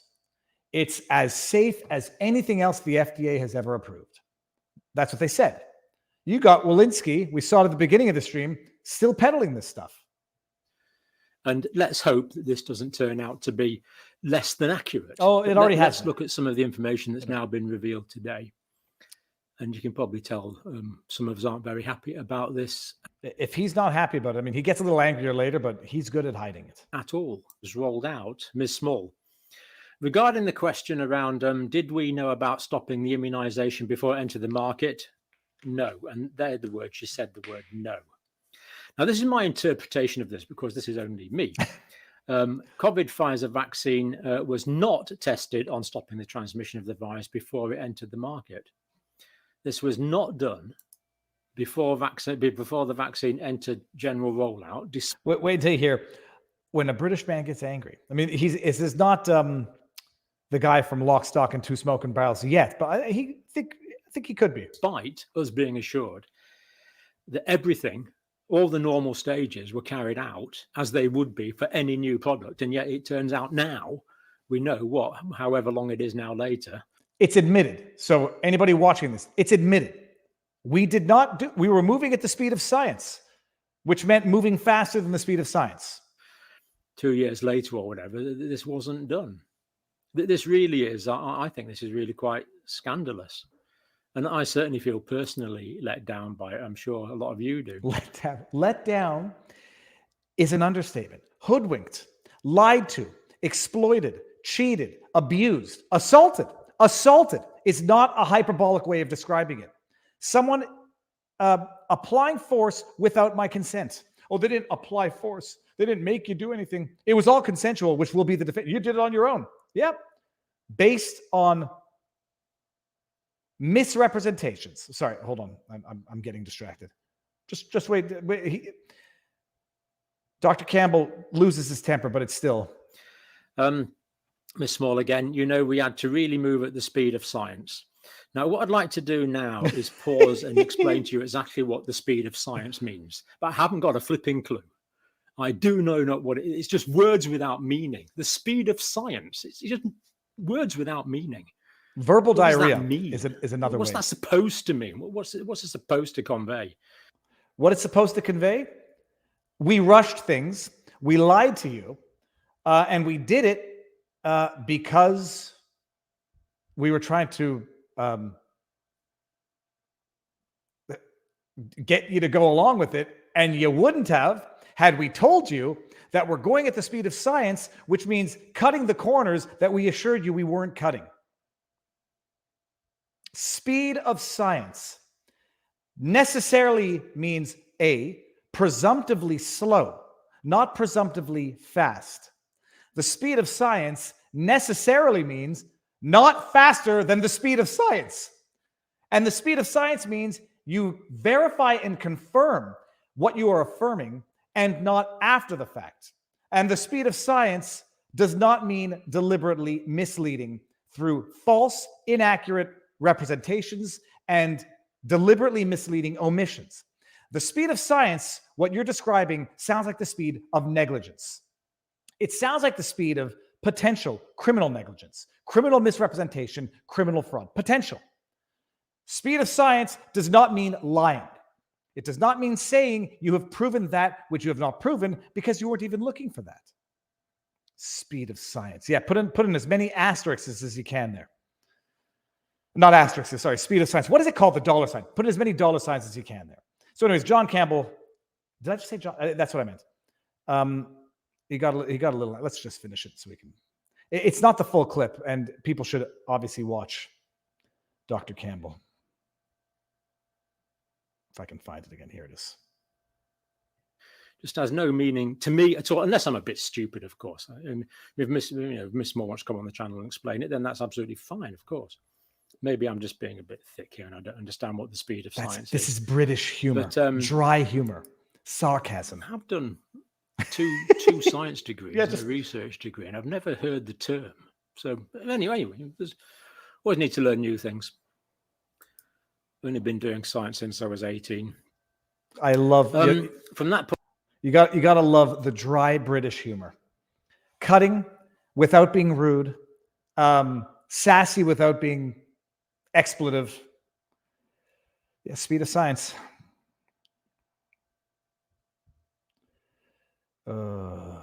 Hoodwinked, not the word I would have used. Not the word I think I may have been hoodwinked. I may have said hoodwinked, but it's a little worse than that. Okay, and then the talking points we've gotten to, yeah. Alex Jones. Oh, geez, did I just close down? I didn't. Whew. Thought I just shut down the whole stream. Okay, let's get to some more fun stuff after I close this window down. Okay, except for the skipping by Oh, David A. French. David A. French, you want a bad take in law. Defamation isn't protected speech. The message sent is that lying about the parents of murdered children has legal consequences, including compensatory and punitive damages. It's basic American law, not regime retaliation. Except for the whole skipping the jury trial part of the process, French. I call French the banana republic lawyer. He wants to preserve his seat within the regime. Yeah, no, it's basic law. It's basic law. Skipping the jury trial by default verdict. Basically, it's basic law now. You got a lawyer telling you default verdicts. Skipping a trial by jury is basic law now. Okay. Oh boy. Okay, anyways, now let's get to some fun stuff. AOC. AOC getting heckled hard. Some even say humiliated. And I'll say this. Good on these kids. Congresswoman, none of this matters unless there's a nuclear war, which you voted to send arms and weapons to Ukraine. Tulsi Gabbard, she's left the Democratic Party because there are a bunch of war hawks. Okay, you originally voted. It's amazing. As an outsider. It's amazing how everyone in this room would be defending this individual if he were interrupting the Kavanaugh hearings. Would be defending this individual if he were disrupting a Trump inauguration. They'd be defending this individual if they were interrupting Jordan Peterson. They would defend this guy and cheer him on if it were directed at their political adversary. But now it's directed at their political ally. And the room is none too happy with this method of protest all of a sudden. Ukraine. You're voting to start a thermonuclear war with Russia and China. Why are you playing with the lives of American citizens? You're playing with our lives. There will be no neighbors if there's a nuclear bomb. You voted to mobilize and send money to Ukrainian Nazis. You're a coward. You're a progressive socialist. Where are you against the war mobilization? I think she's a champagne socialist is the term, but some people could say this is their political plants. They're out there on behalf of Tulsi, whatever. You never know. All that you know is how AOC responds, and wait for this. He's telling the right truth. You have done nothing. Tulsi Gabbard has shown guts where you've shown cowardice. And by the way, setting aside that there's masked people in this room, which I have, no problem with. Just it shows people are still wearing masks and feel safer wearing those masks. It's interesting. It's interesting now that the room has sort of toned down in their opposition to the, what do we call them, an activist, to the student. They've sort of stopped moaning and groaning and they've sort of stopped shouting him down. And it sounds like almost, unless I'm projecting, these two individuals might have actually managed to change some people's minds or cause some reflection. Listen. I believed in you, and you became the very thing you sought to fight against. That's what you've become. You are the establishment, and you are the reason why everybody will end up in a nuclear war unless you choose to stand up right now. And now the crowd is clapping. I don't know if I'm reading it right. I think I'm reading it right. He might be overblowing the risk of nuclear war here, but maybe not. But overblown or not, the reality is that this is that much of a concern, an anxiety-inducing, soul-crushing reality that this individual has to live with, and a lot of people. But it actually sounds like the crowd went from jeering these two hecklers or interrupters to clapping them on. And denounce the Democratic Party. Will you do that? Yes or no? Okay, simple. Are you going to stop nuclear war? Yes or no? You're jumping ahead of the line. I'd answer your question, but you're jumping ahead of the line, so no. This is bullshit. None of this matters if we're all dead. None of it. You know that. Then let's take it up right now, because this is the only thing that matters. This is the only thing that matters right now. We could be in a nuclear war at any minute, and you continue to fund it. That's what's going on. Why not right now? Oh, You're the liar here. I'll get to it later. Why not now? Because you are being rude. Oh, I'll answer your question when I say so, because you're being rude right now, sir. I mean, I know you're talking about a risk of nuclear war because of the escalation that is being perpetrated, not just by a bumbling, demented, incapacitated president potentially, but because of a Democrat, liberal, progressive party that is ushering on war with ever increasing fervor. I'll get to it later, not now, because you're rude. How rude of you. Go in line, and I assure you I'll get to your question later. And by that, I mean never. But I get to say I'm not doing it now because you're rude. I've never done anything like what you're doing, Mr. Protester. I've never interrupted speeches. I've never gone and protested in the streets and then celebrated allegedly getting arrested. You're being rude, and I'm not going to answer your question because I have no damn good answer for it. Good on that kid.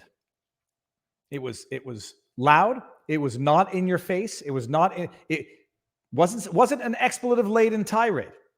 It was a kid. I say I'm a kid like I'm an old man. It was a young man letting someone who he supported know that she's betrayed him and that she has lived long enough now to become the villain.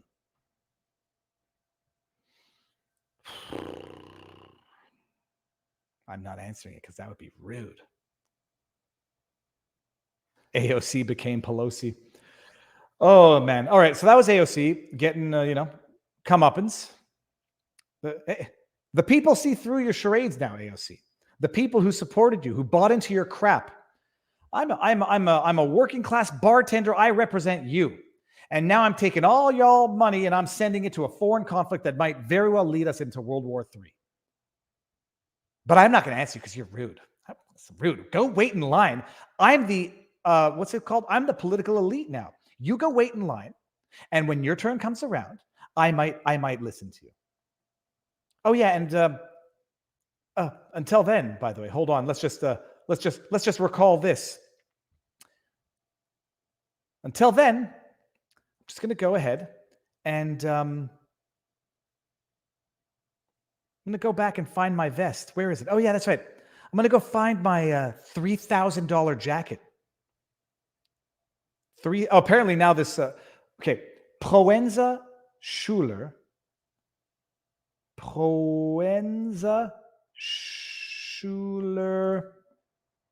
Crepe wrapped coat.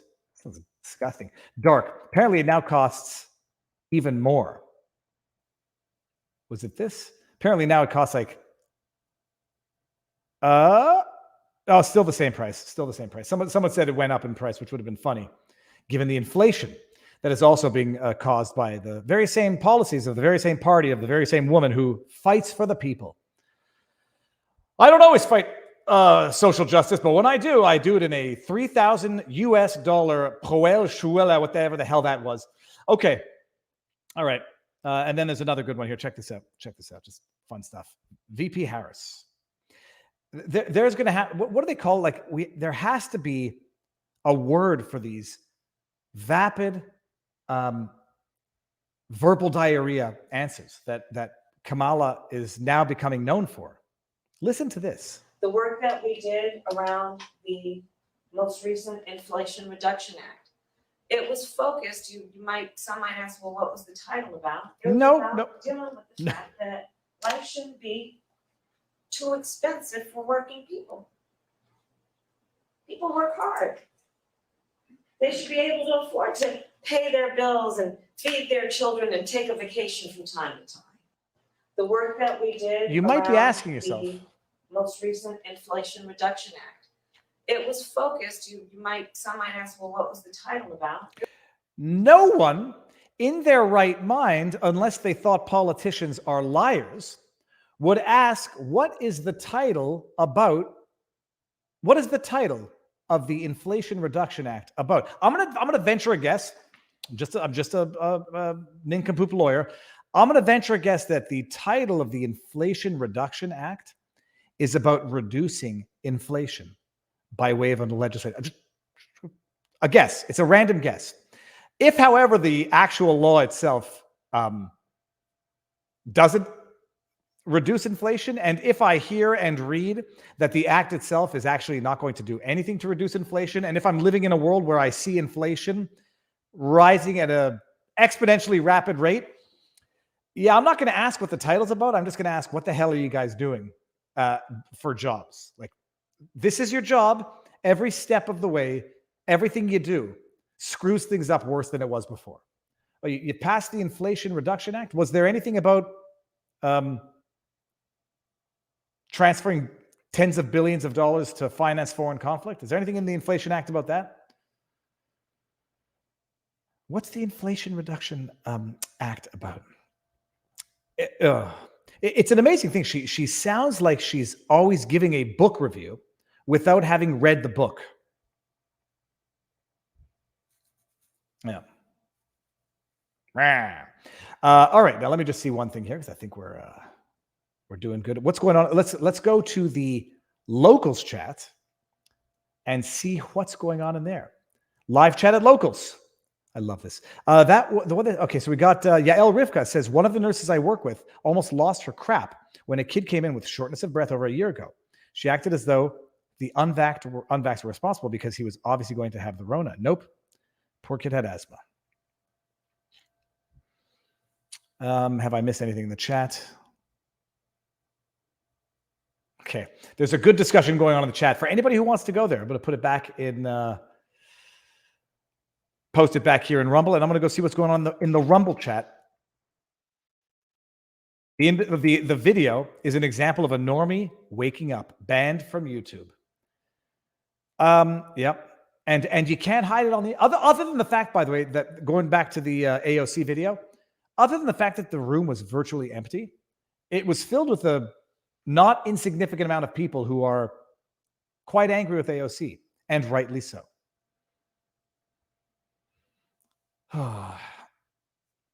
That's it. Let's see if I go to the public hearing inquiry. Today's hearings have been completed.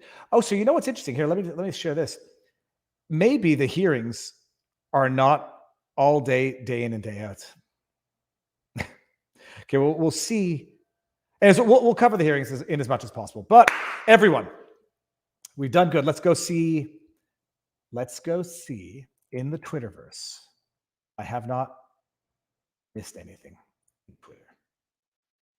The diary, my running notes of a world's descent into madness, or perhaps only Viva's descent into madness. I'm joking. It's the world. It's not me. Okay, so we covered the Ottawa convoy, Emergencies Act thingy thing. We got Kamala Harris, AOC, Alex Jones, AOC's ridiculous jacket. Check this out, people. Gaslighting. We want to talk about gaslighting. Well, we've talked about this. Albert Bourla, early data, but this is the same guy. This is the same guy who April 1st said excited to share that updated analysis from our phase 3 study with BioNTech. Also showed our COVID vaccine was 100% effective in preventing COVID-19 cases in South Africa. 100%. Let's see what we saw how that turned out. But trust him now. Trust him now. Selling his own product on Twitter. Early data from our trial evaluation. Our Omicron. How about you? I mean, I am not one to criticize anybody's proofreading. They show increased neutralizing antibodies compared to our original monovalent vaccine, suggesting it could potentially provide better reduction against Omicron. Someone told me this is where I could find a good ratio. The internet is funny. The internet is just funny. If there's a joke, someone out there is going to get the applicable joke. Okay. We got this. David French. We got that. Okay. I think we've done well. Oh, let's actually talk about this one. This is Robert Gruller. Apparently got a strike on his channel on YouTube. A strike for reading Donald Trump's lawsuit, which let me just see what I verified. I double checked with Gruller just to make sure. Robert Gouveia. I'm sorry, I didn't mean to. Why did I say Gruller? Robert Gouveia, because he changed his last name. People, it's the same person, but I apologize for that. He got a strike for misinformation for reading Trump's defamation lawsuit. So it's not just that YouTube, through its opaque, arbitrary, weaponized community guidelines, whatever. It's not just that they prohibit creators from making statements, taking positions, promoting ideas. They are striking lawyers for reading, analyzing legal proceedings in which third parties make allegations that YouTube deems to be misinformation. That's not soft censorship. That is hard censorship. It's not, Gouveia was not making any statements. Gouveia is reading a lawsuit. A lawsuit makes allegations. Going through Trump's defamation lawsuit, which touched on a number of subjects. One of which was, is it the one where they're talking about Trump suing CNN? I think that's the one. Anyhow, a strike, a second strike, and now he's suspended for 7 days. And fight it. Now that we know definitively that YouTube responds to the public pressure of tweets that gain traction, that generate chatter, this is bullcrap. They prohibit people from saying things, and now they're prohibiting lawyers from analyzing legal documents which might contain allegations that might violate community guidelines if they're made as affirmative statements of fact on the platform. And the Nick Rekieta situation has showed us that you cannot allow YouTube to leave any unsubstantiated strike on a channel, because it will come back and bite you in the butt later on. Fight all of them tooth and nail when you know you've done nothing wrong. So that's Gouvet's situation on YouTube, and it's worth pointing out now. And then some more arguments. I gotta, for my own sanity, I've got to stop engaging where it does not look like I'm engaging with people who are engaging with the sincere intention of understanding.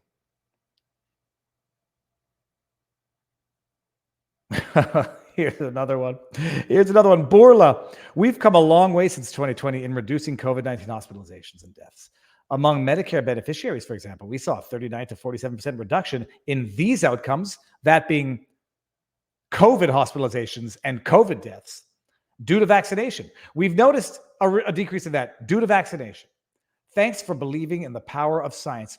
I swear to you, if this were intended to be a parody tweet from Albert Bourla's ego, this is how it would have been drafted. Oh. All right, and I think we've done good. Jonathan Turley, his conversion to full MAGA Republican is virtually complete. It's been a beautiful thing to watch, and I'd love to have him on the channel. And Rob Reiner's an idiot. Okay, so I think we can get rid of that. Everyone, let's wind it up for the day. I'm going to see if there's anything in the chat. Nature Lover Freedom says we need to mobilize against only censorship now. Go retweet Gouvet's situation. It's just a strike. He's not having his channel taken down. Just a strike for reading a legal document as a lawyer. What would resolve that? A lawsuit in Texas. Oh, I'm sorry. What's that? I'm not allowed reading a lawsuit on YouTube or Facebook if it makes allegations that YouTube says are disinformation. That sounds like a lawsuit under Texas law these days. Everyone, thank you very much for being here. I will do my best to keep up with that hearing. I'm going to see what the schedule's like, because if it's over by 1, if it's only morning hearings, maybe we could live stream it for fun, just so everybody can see how utterly dull and utterly boring it is, and utterly frustrating when you know what someone is going to say before they say it, and politeness dictates that you have to listen to them say it first, or in this case, reality dictates that you can't interrupt them and say, I know what you're going to say. Can we save the 3 hours? But my prediction is out there. This inquiry is going to result in diddly squat, bubkiss, nothing, bagel, donut, goose egg. The only repercussions for Trudeau are going to be political by way of vote. And I think that's coming because I think people are just fed up with that party, fed up with that individual. And we'll be live tomorrow. So that is it. I'm going to go now have my desiccated field of greens, one portion. My wife is out of town for the week, which doesn't mean that I'm not going to get my required, 5 to 6 cups a day of fruits and vegetables. I'm going to get that anyhow, because what I go do obsessively is eat arugula directly out of the plastic container. But field of greens, I'm going to go have my 1 cup, 1 serving, cold water, drink it, and go on with my day having made the healthy choice. Everybody, thank you all. And I'll see you tomorrow. What I always say, don't lose faith, but don't have blind faith as though something's going to happen if you don't push for it. God helps those who help themselves. If you sit back and say, someone will save me, no one will save you. And you can curse all you want, but you've done nothing to help your own situation. God helps those who help themselves. The more you try, the more good things are going to happen. But do it in a way that will make your parents, your children, and your pets proud, and you can never go astray. With that said, everybody, thank you for spending the morning to afternoon with me. Great to see you here. See you tomorrow, and keep on keeping on. Peace. Oh, wait, no, hold on 1 second. Almost forgot. I have to have a little video to lead out. Viva Fry fishing. Let's just get a fishing video. Oh yeah, this one. Let's do this one. The biggest pike. It wasn't the biggest pike, but it's a damn big pike. All right, here we go. How do I share the screen? There's a big fish, people. It's a big fish here. Hold on. Here we go. Yes. I thought I was snagged. What is it? Whoa! Oh, I'm still on camera. Well, that could have been embarrassing. Oh Enjoy. my gosh! See you soon. See you tomorrow.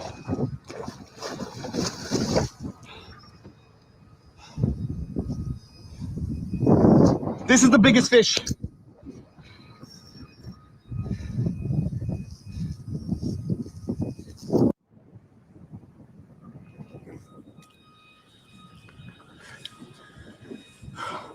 This is hands down the biggest fish I've ever.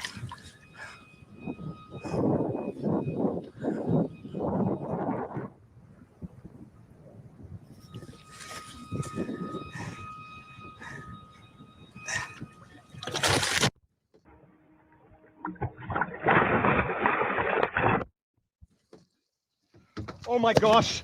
Oh my gosh! Oh my gosh! Don't, holy cows! Woohoo! Woo! Oh my gosh! This hook is coming out.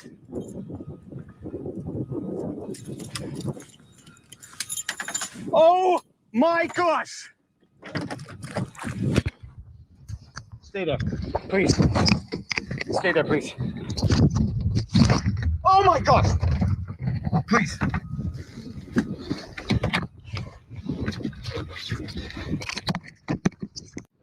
This is the biggest fish! Oh my God, please, please, please stay, please stay, please stay. Please stay.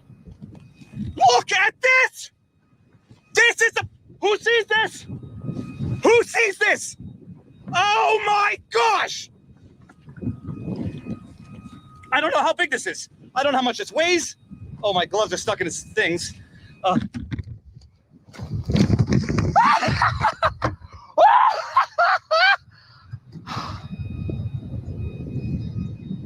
Oh my, when I hooked that, I thought I hit a rock. I thought I was snagged in the water. Oh,